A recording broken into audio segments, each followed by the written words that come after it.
Heart of Africa is a strategy game for the Commodore 64 similar to the 7 Cities of Gold. Developed by Ozark Softscape and published by Electronic Arts in 1985, the game places you in the role of an adventurer set against the backdrop of 1890s Africa, and while it does take familiar elements from 7 Cities, it adds enough twist to make it more than just a 7 Cities reskin.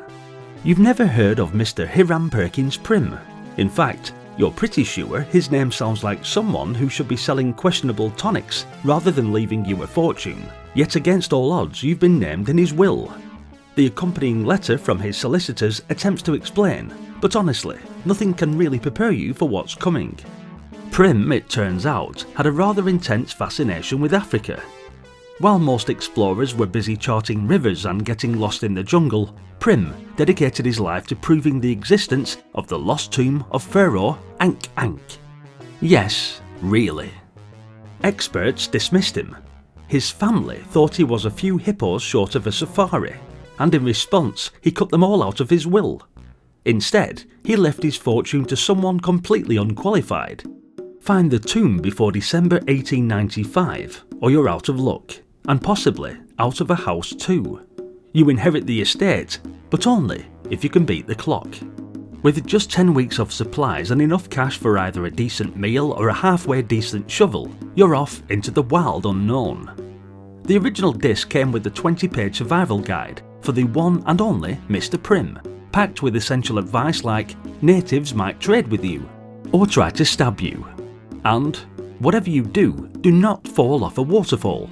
So yeah, if you're thinking of taking this game seriously and want to avoid falling off waterfalls, the survival guide and game manual linked in the video description is definitely worth a look.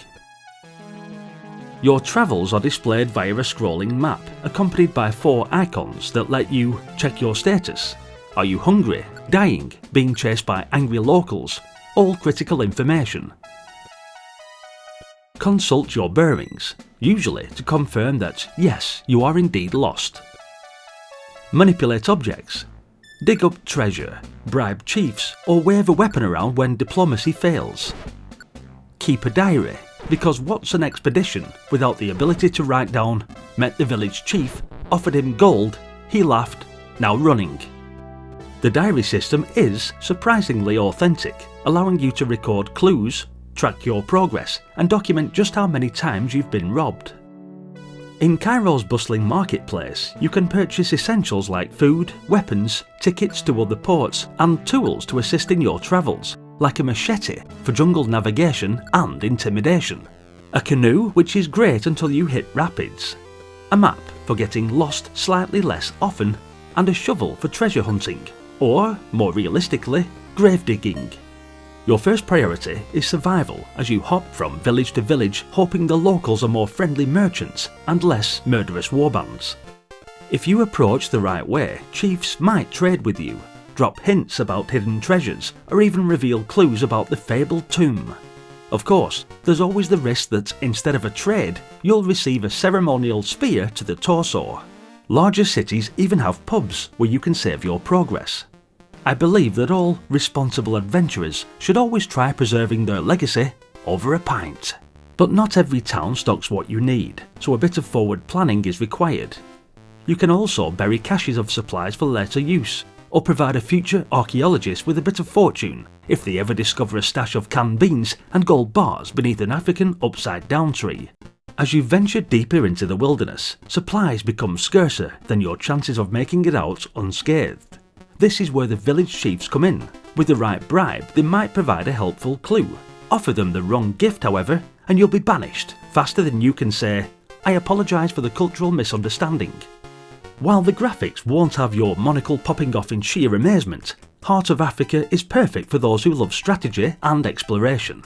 I suppose I'd say it's a bit like Sid Meier's Pirates, but with fewer pirates and more walking. It's definitely a solid example of a decent Commodore 64 survival game. If your idea of survival involves wandering the wilderness with a machete, a shovel, and a questionable amount of optimism.